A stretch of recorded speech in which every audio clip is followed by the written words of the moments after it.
Welcome to our tutorial on how to prevent random Twitter users from messaging you on your PC. Safeguard your messaging privacy by following these straightforward steps.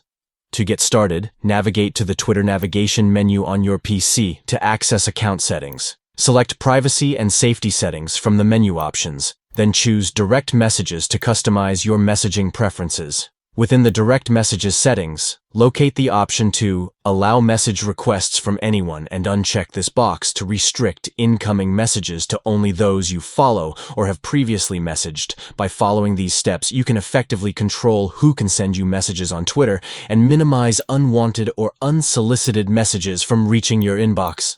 Thank you for tuning in, and we hope this guide assists you in managing your Twitter messaging settings on your PC. Enhance your messaging privacy and tailor your message request preferences to create a more secure and personalized communication experience on Twitter.